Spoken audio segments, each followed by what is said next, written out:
Shrimatre Namaha. Till now we have done Hayagriv Stuti by Stuti of Devi माँ during Hayagriv अवतार। और आज हम देखेंगे मधुकैटभ वध, जिन्हें मैक्सिमम लोग जानते ही हैं मधुकैटभ की कथा को। तो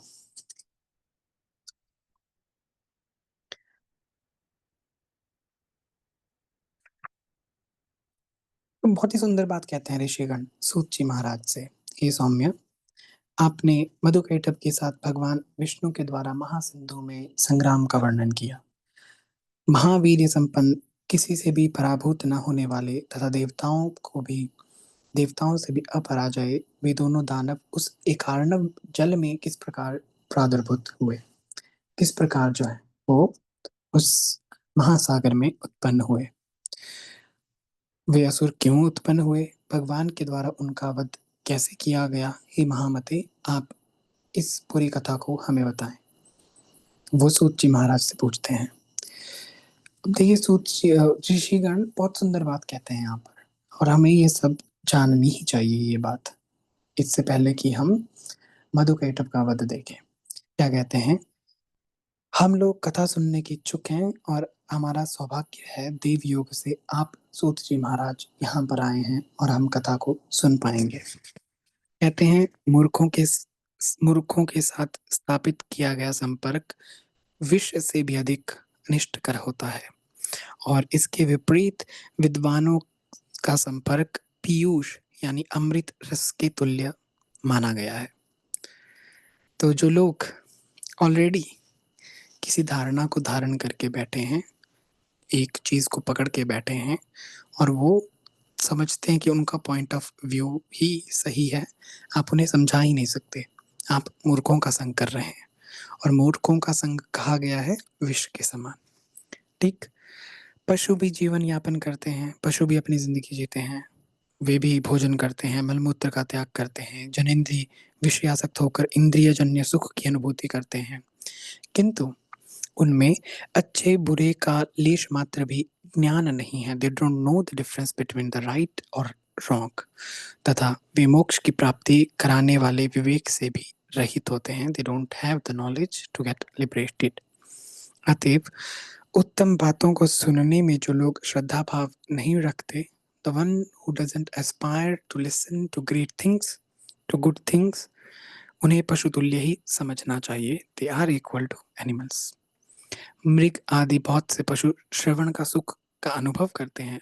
सांप भी कान ना होते हुए भी वह श्रवण का सुख ले सकता है, वाइब्रेशंस।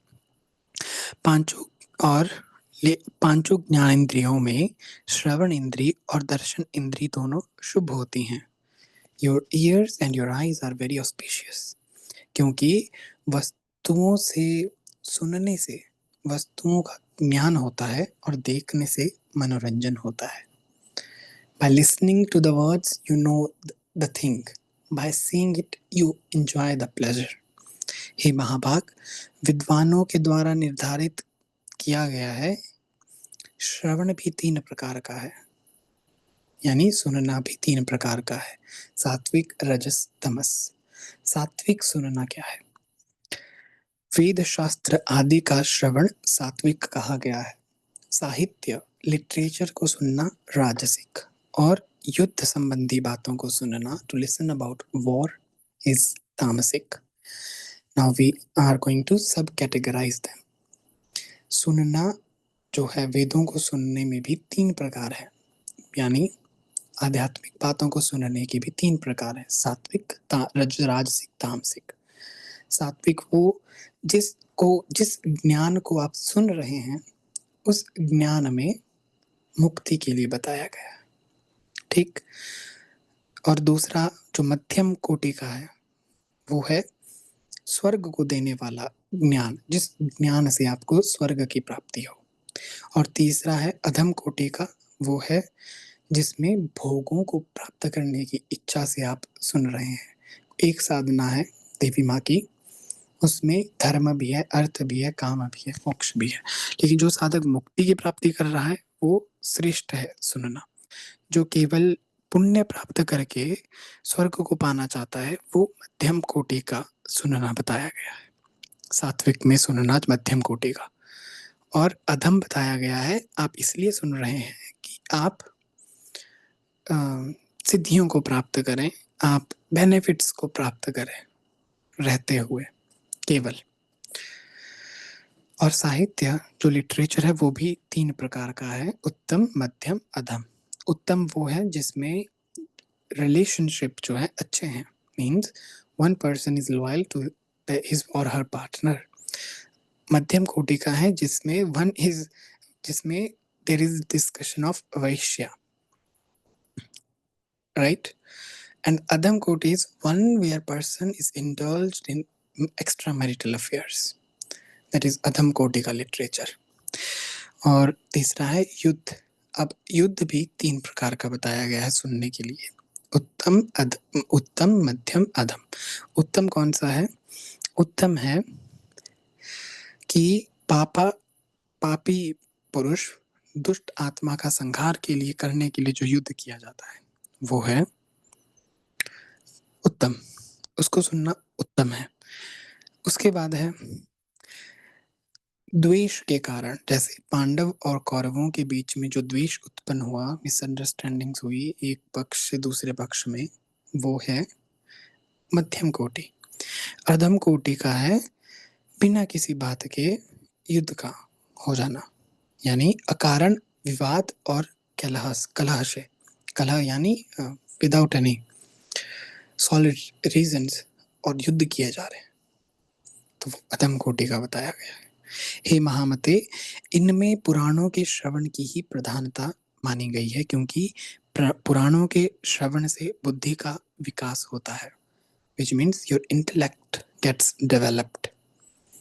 आपकी बुद्धि का विकास होता है पुराणों को, कथाओं को सुनने से, क्योंकि आप इतने सारे आप एक्सपोज होते हैं इतनी सारी स्टोरीज को, इतनी सारी रियलिटीज को, ठीक।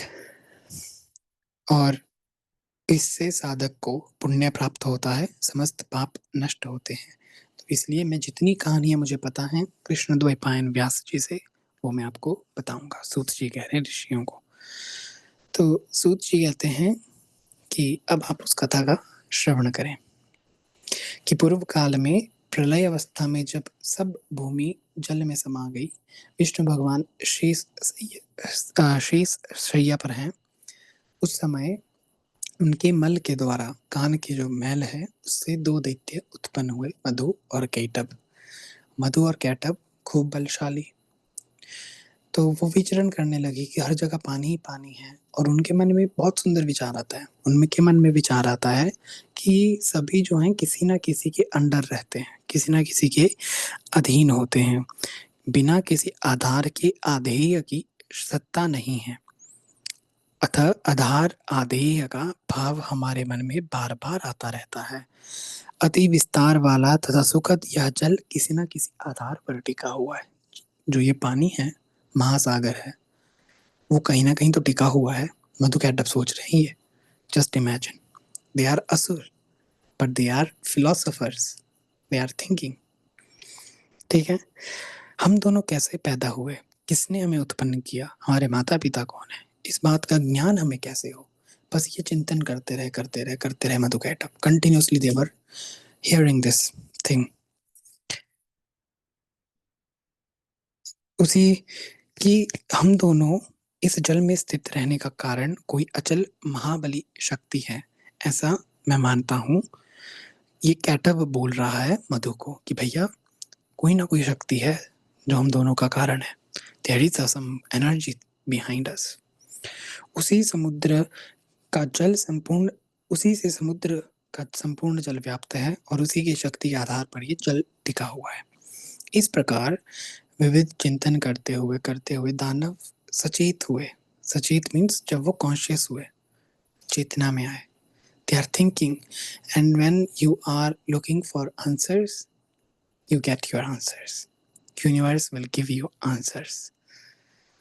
तो उन्होंने देखा कि ब्रह्मांड में एक ध्वनि सुनाई दे रही है। वो ध्वनि थी वाग्भव बीज की। आई आई आई आई आई, बस ऐसी ध्वनि सुनाई दी उन्होंने। उसे सुनकर उन दोनों ने सम्यक रूप से हृदयंगम कर लिया। उन्होंने अपने हृदय में उतार लिया इसे और दृढ़ अभ्यास करने लगे, कंटिन्यूअसली चैंटिंग करने लगे। तो एकदम से आकाश में बिजली उत्पन्न हुई, विद्युत, थंडर। तब उन्होंने सोचा कि निसंदेह इस मंत्र का ये सगुण ध्यान है, यानी इस मंत्र का ध्यान ऐसे करना है बिजली की तरह चमकते हुए, वाग्भव बीज को। तदंतर दोनों दैत्य आहार का त्याग करके, इंद्रियों को नियंत्रित करके माँ के वाग्भव बीज की साधना करने लगे, जप करने लगे। ये असुर हैं, जस्ट इमेजिन। और साधना का लेवल देखिए, 1000 वर्ष तक इन्होंने इसी एक अक्षर बीज का तप किया। 1000 वर्ष तक एक ही बीज का।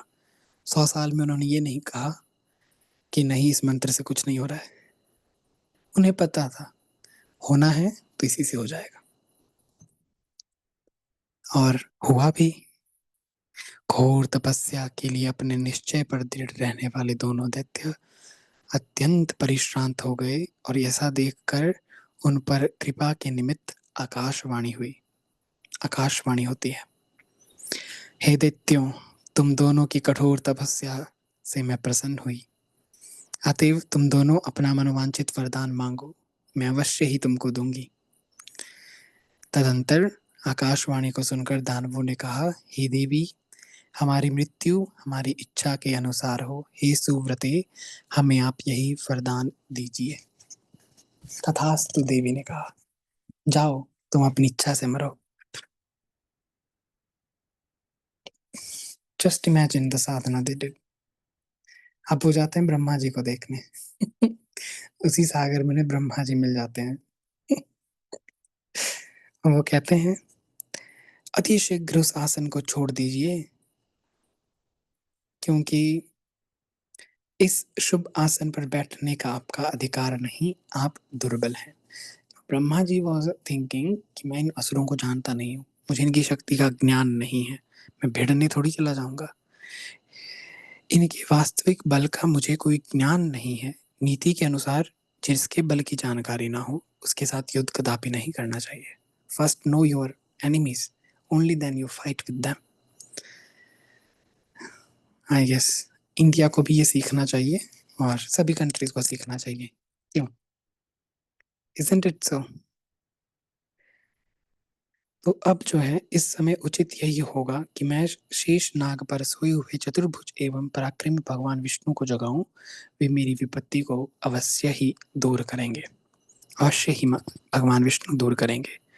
और अब जाते हैं, भगवान तो योग निद्रा के कारण स्पंदन रहित उन नारायण जगतपति भगवान विष्णु को जगाने के लिए भगवान ब्रह्मा स्तुति करते हैं माँ जगदम्बा की। पहले ये स्तुति करते हैं भगवान विष्णु की, ठीक है। तो आपको स्तुति जाननी है, कौन सी स्तुति की है इन्होंने? बट भगवान जागे नहीं है इस स्तुति से। लेकिन इस स्तुति से ब्रह्मा जी के मन में ख्याल आया कि कोई शक्ति है, जिन शक्ति ने हमें विष्णु जी को इस योग निद्रा में डाला है, तो मुझे अब उनकी स्तुति करनी है। तो भगवान की स्तुति है, दीननाथ हरे विष्णु वामनोत्तिष्ठ माधव भक्तार्ति ऋषिकेश सर्वावास जगत्पते अंतर्यामिन्मये आत्मान वासुदेव जगत्पते दुष्टारिनाशनैकाग्र चित्त चक्र गदाधर सर्वज्ञ सर्वलोकेश सर्वशक्ति समन्वित उत्तिष्ठोत्तिष्ठ देवेश दुःखनाशन मां पाहि मां विश्वंभर विशालाक्ष पुण्यश्रवण कीर्तन जग जगत्योने जगत्योने निराकार सर्गस्थिति अंतकारक इमो दैत्यो महाराज हन्तु कामो मदुत्तरो न जान्यासि खलाधार कथम मां संकटे गतम्। उपेक्षेस्तिदु उप, उपेक्षसे दुःखार्तम यदि माम शरणं गतं पालकत्वं महाविष्णु निराधारं भवेत् ततः। तो ब्रह्मा जी कहते हैं, हे दीनानाथ, हे हरे, हे विष्णु, हे वामन, हे माधव, भक्तों की पीड़ा को हरने वाले हे ऋषिकेश। ऋषिकेश मीन्स घुंघराले बाल, जटाएं, मेडिट लॉक्स, इसीलिए ऋषिकेश का नाम ऋषिकेश है। हे सर्वव्यापी, हे जगतपति, हे अनंत स्वरूप, हे वासुदेव, हे अंतर्यामी, जगत के स्वामी, दुष्टों तथा शत्रुओं का संहार करने में एकाग्र चित्त वाले, चक्रधर गदाधर, सर्वज्ञ, सर्वलोकेश, सर्वशक्ति संपन्न, देवेश, दुख नाशन, अब आप उठिए उठिए और मेरी रक्षा कीजिए। अवश्य ही इसका पाठ कर सकते हैं आप, क्योंकि ये दिव्य स्तोत्र है।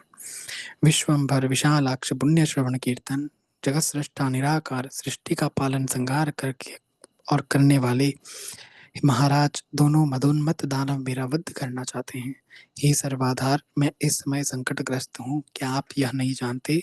हे महाविष्णु, मैं इस समय दुख से अत्यधिक पीड़ित हूँ और आपके शरणागत हूँ। ऐसी स्थिति में यदि आप मेरी उपेक्षा कर देंगे, मेरा त्याग कर देंगे, मुझे नहीं सुनेंगे, तो आपका जगत पालन का नियम निरर्थक हो जाएगा।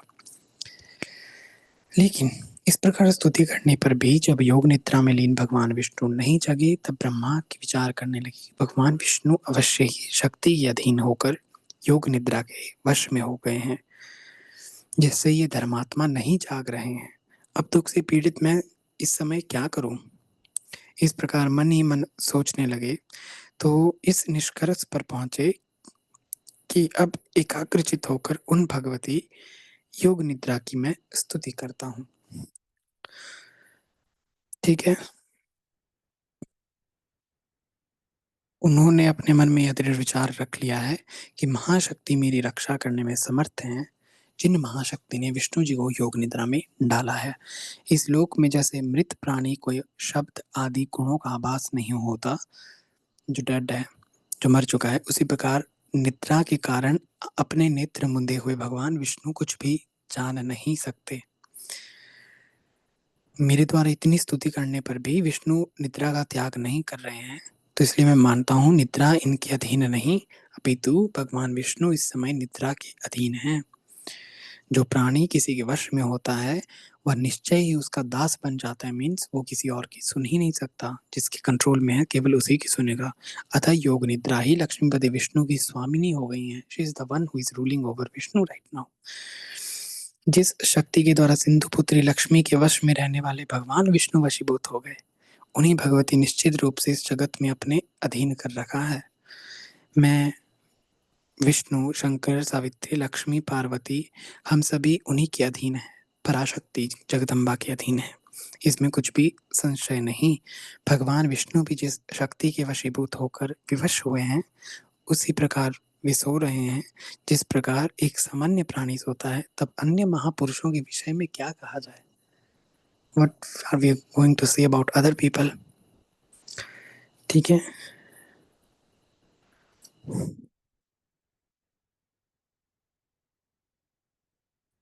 इसमें एक स्तुति है माँ की, जो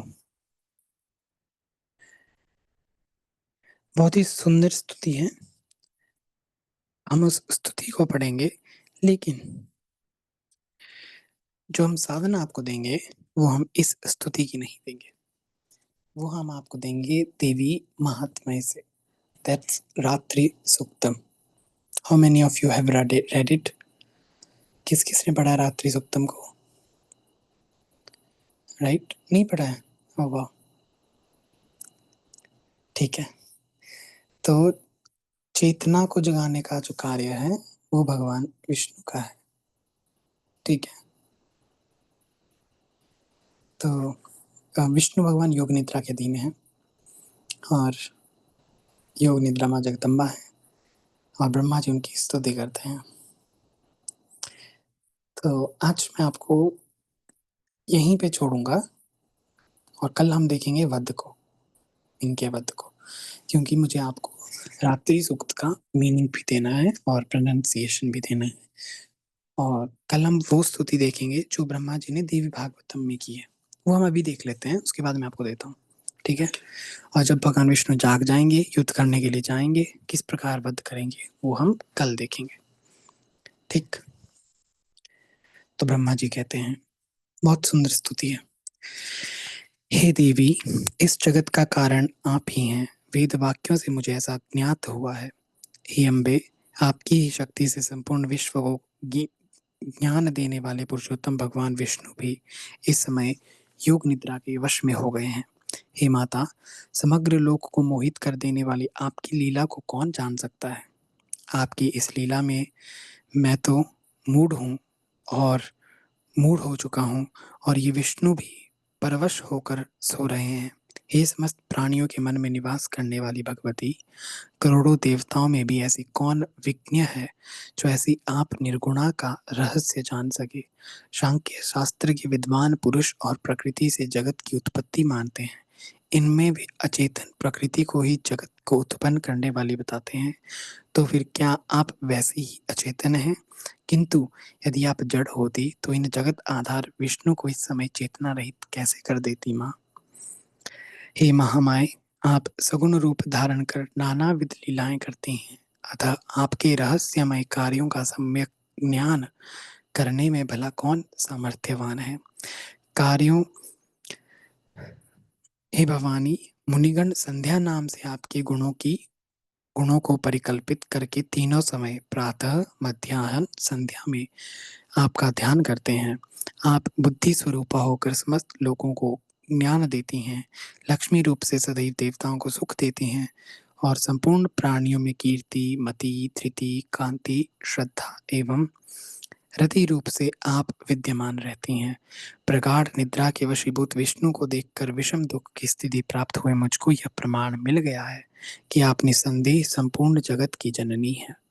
हे भवानी, इस विषय में अब मैं सैकड़ों तर्क वितर्क नहीं कर सकता, आवश्यकता ही नहीं। हे देवी, आप वेद शास्त्रों की पारदर्शी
ओके।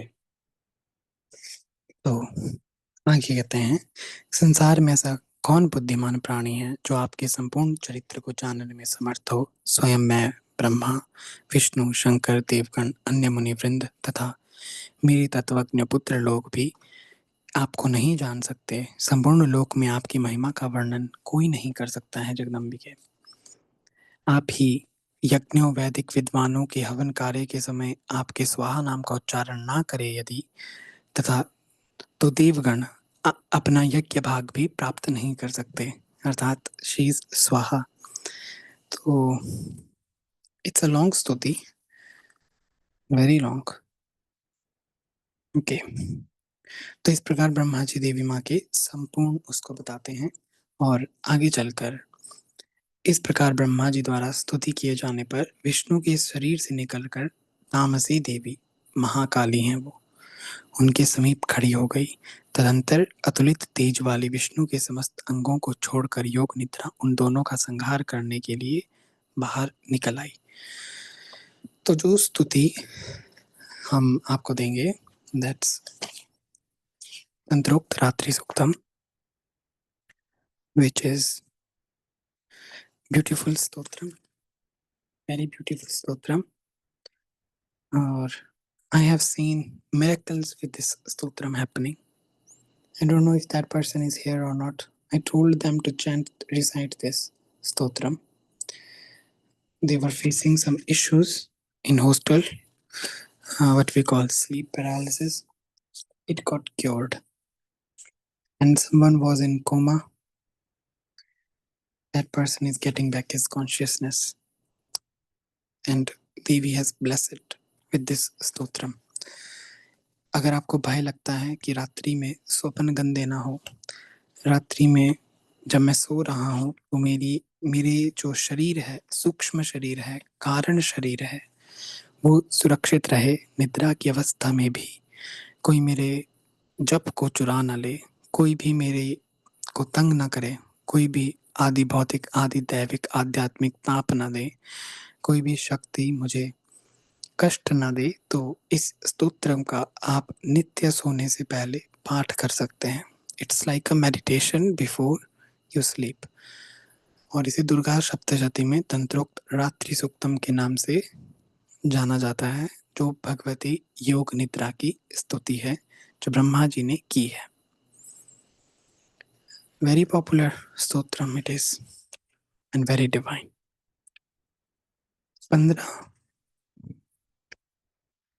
15 श्लोक हैं इसमें। और मैंने कहीं देखा था कि इस श्लोक के इस स्तोत्र में 10 महाविद्याएं विराजमान हैं। ओके, बहुत ही दिव्य स्तोत्र है। हम ध्यान से माँ का ध्यान करते हुए इसका पाठ करेंगे। ओम श्री गणेशाय नमः, श्री गुरुभ्यो नमः, श्री कुलदेव्यै नमः। ओम विश्वेश्वरीं जगद्धात्रीं स्थितिसंहारकारिणीं निद्रां भगवतीं विष्णोर्तुलां तेजसः प्रभोः। त्वं स्वाहा त्वं सुधा त्वं हि वषट्कारस्वरात्मिका सुधा त्वमक्षरे नित्ये त्रिधा मात्रात्मिका स्थिता अर्धमात्रा स्थिता नित्या यानुच्चार्या विशेषतः त्वमेव सन्ध्या सावित्री त्वं देवी जननी परा। त्वयि तद्धार्यते विश्वं त्वय्येतत् सृज्यते जगत् त्वय्यैतत् पाल्यते देवी त्वमस्यन्ते च सर्वदा। विसृष्टो सृष्टिरूपा त्वं स्थितिरूपा च पालने तथा संहृतिरूपान्ते जगतोऽस्य जगन्मये। महाविद्या महामाया महामेधा महास्मृतिः महामोहा च भवती महादेवी महासुरी। प्रकृतिस्त्वं च सर्वस्य गुणत्रयविभाविनी कालरात्रि महारात्रिर्मोहरात्रिश्च दारुणा। त्वं श्रीस्त्वमीश्वरी त्वं ह्रींस्त्वं बुद्धिर्बोधलक्षणा लज्जा पुष्टिस्तथा तुष्टिस्त्वं शान्तिक्षान्तिरेव च। खड्गिनी शूलिनी घोरा गदिनी चक्रिणी तथा शङ्खिनी चापिनी बाणभुषुण्डी परिघायुधा। सौम्या सौम्यतरा शेष सौम्येभ्यस्त्वत्ततिसुन्दरी परापराणां परमा त्वमेव परमेश्वरी। यच्च किञ्चित् क्वचिद्वस्तु सत्सद्वाखिलात्मिके तस्य सर्वस्य या शक्तिः सा त्वं किं स्तूयसे सदा। यया त्वया जगत्सृष्टा जगत्पात्यन्ति यो जगत् सोऽपि निद्रावशं नीतः कस्त्वां स्तोतुमिहेश्वरः। विष्णुशरीरग्रहणं मामीशान एव च कारितास्ते यतो तस्त्वां कः स्तोतुं शक्तिमान् भवेत्। सा त्वमित्थं प्रभावै स्वैरुद्धारैर्देवि संस्तुता मोहयैतौ दुराधर्षा वसुरो मधुकैटभो। प्रबोधं च जगत्स्वामी नियतामच्युतो लघु बोधश्च क्रियतामस्य हन्तुमेतो महासुरौ। तो ये स्तुति तो मार्कंडे पुराण में है। मधुकेटक की, वध में योग निद्रा की, और देवी भागवतम में स्तुति जो है वो हम कल देखेंगे पूरी स्तुति को, क्योंकि एक पूरी सेशन चाहिए एक स्तुति, अच्छी स्तुति को करने के लिए। आसपास की स्टोरी को तो हम 5-5, 10 मिनट में कवर कर सकते हैं, लेकिन स्तोत्र को कवर करने के लिए हमें टाइम देना ही चाहिए। तो बहुत ही सुंदर ये स्तुति है। I will send you it's link tomorrow, और हम इसकी साधना करेंगे डेली सोने से पहले। अब डेली का जो नियम होगा, हम अपने बेड पर बैठ के ही चाहे इस स्तुति का एक बार पाठ करेंगे, ठीक है, सोने से पहले। तो कहते हैं कि जो जो इस विश्व की अधीश्वरी, जगत को धारण करने वाली, संसार का पालन और संहार करने वाली तेज स्वरूप भगवान विष्णु की अनुपम शक्ति है, उन्हीं भगवती निद्रा देवी की भगवान ब्रह्मा स्तुति कर रहे हैं। ब्रह्मा कहते हैं, हे देवी, आप स्वाहा हैं, आप स्वदा हैं, आप वशटकार हैं, स्वर भी तुम्हारे ही स्वरूप हैं देवी, आप जीवनदायिनी सुधा है, सुधा हो। नित्य अक्षर प्रणव में आकार, ओकार, मकार, इन तीन मात्राओं के रूप में आप ही स्थित हो।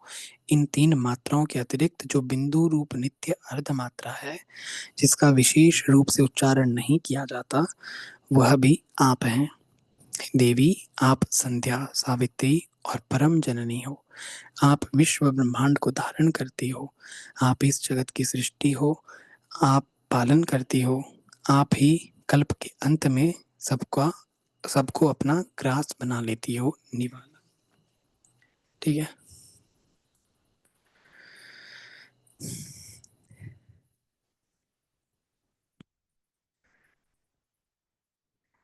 जगन्मयी देवी, आप इस जगत की उत्पत्ति के समय सृष्टि रूपा हो, पालन के समय स्थिति रूपा हो, कल्प अंत के समय संहार रूपा हो। हे देवी, आप महाविद्या, महामाया, महामेधा, महास्मृति, महामोह रूपा, महादेवी और महासुरी हो। आप तीनों गुणों को उत्पन्न करने वाली सत्व रजस तमस को, भयंकर काल रात्रि, महारात्रि और मोह रात्रि हैं,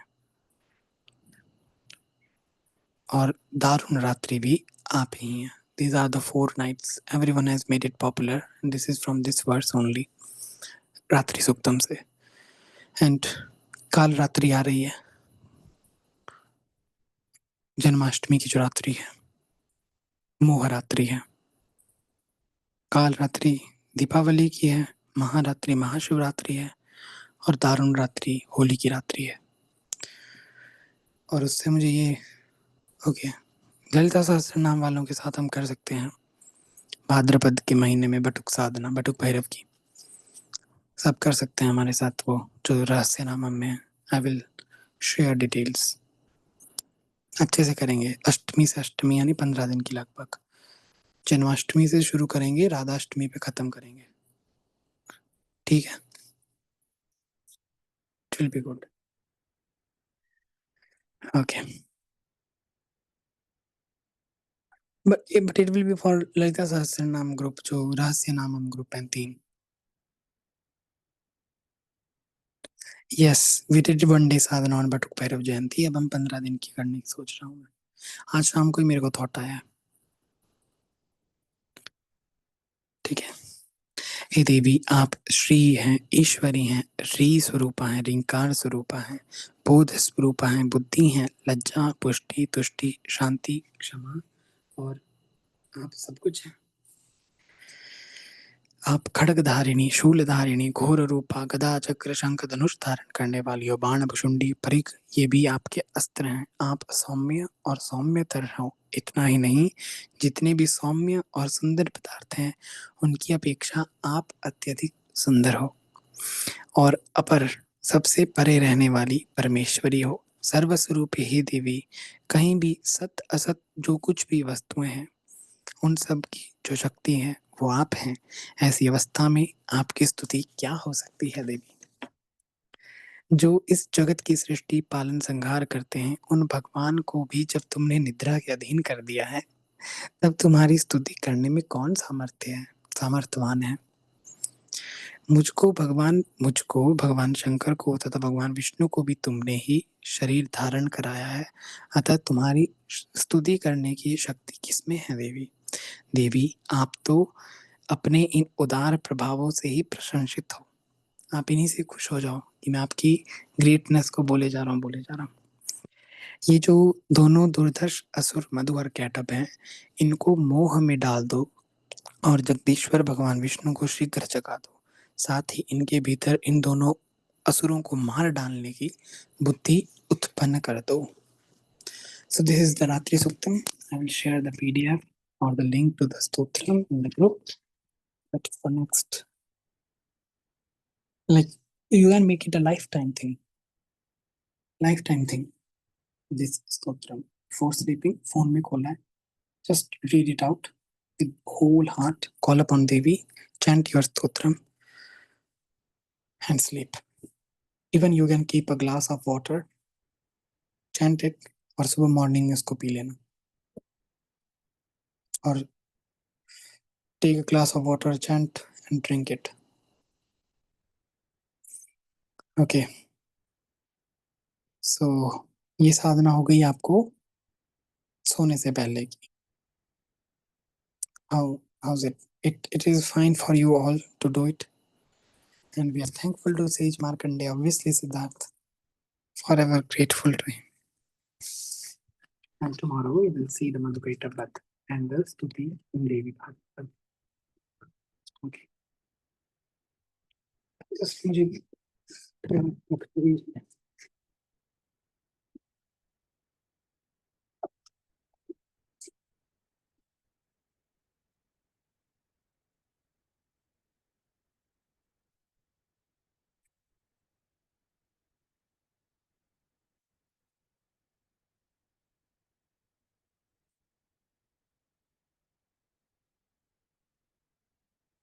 any questions?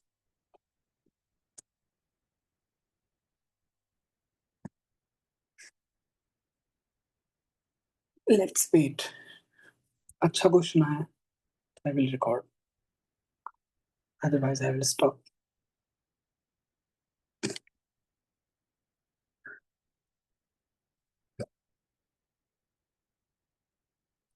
I was reading your messages that you all joined on Monday.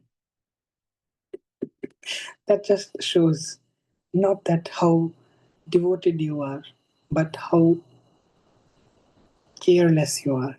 That you don't care to read that these are weekend classes. So don't think you are a bhakta. You're just mindful. भुलक्कड़ हैं आप. ऐसा मत समझिए बहुत भक्ति भाव है, देवी माँ को सुनने के लिए हम आ रहे हैं. नहीं, केयरलेस हैं आप. Just kidding. Who was the person? I don't know the name, but someone said कि जैसे ही भाव आ रहा हो आप जोक पैक कर देते हैं. आप जोक पैक कर देते हैं और ध्यान टूट जाता है. आप सेशंस में समाधि के लिए नहीं आ रहे हैं. ये देवी भागवतम के सेशन है, समाधि के नहीं है. बस good one. Day by day आपका सर्कस बढ़ेगा साधना के साथ. आप चिल रहेंगे, गुस्सा कम करेंगे और साधना के बीच में कोई आकर आपको काम भी दे दे तो आप खुशी खुशी करोगे. ऐसा नहीं कमंडल उठाया और श्राप, बूम. ऐसे नहीं होता है. You become more mindful, patient and you enjoy everything.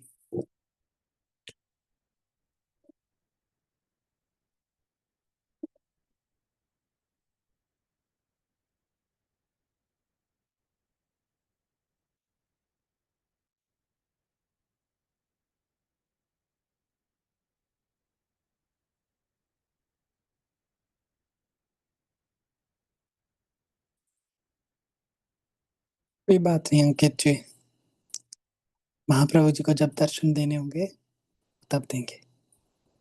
Don't worry. Okay. देवी माँ की। अच्छा, आप अपने हस्बैंड किससे आई हैं? Thank you for clearing. Sushmita. मैं भी वोट कर देता हूँ। देवी की कृपा का अनुभव कैसे होता है? कैसे होता है?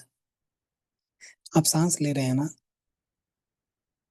अच्छी हवा में ले पा रहे हो। आप खाना पचा पा रहे हो, आपकी जठराग्नि खाना पचा पा रही है। इवन अगर आपको रोग है, उस रोग में भी आप खुश रह पा रहे हो, आप डिप्रेस्ड नहीं हो रहे हो।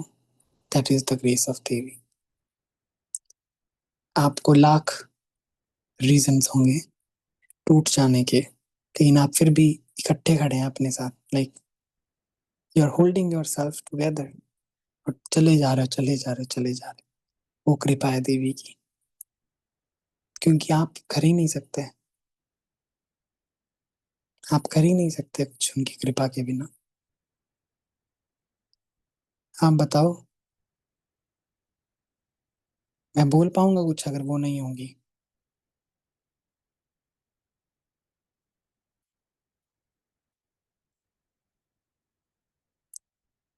कैसे कहूँ उनकी कृपा का अनुभव हो किस प्रकार?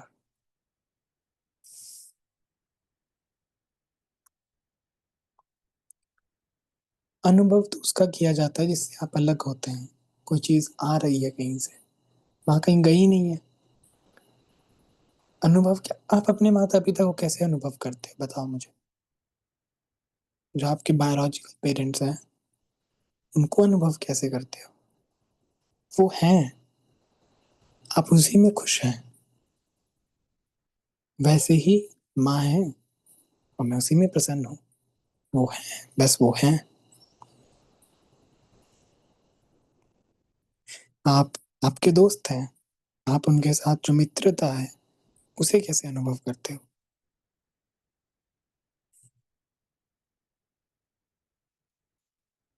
बताओ, अनुभव करते हो क्या? हाँ, तुमने कोई व्यंजन पहली बार खा रहे हो तो उसको अनुभव कर सकते हो, उसके स्वाद को। उसकी जो तुम्हारे पाचन तंत्र पर असर होगा उसको अनुभव कर सकते हो। लेकिन जो अनंत जन्मों से तुम्हारा सत्य है देवी माँ, उनको क्या अनुभव करोगे? वो तो हैं, वो तो अनुभव की हुई हैं, उनके बिना कुछ है ही नहीं।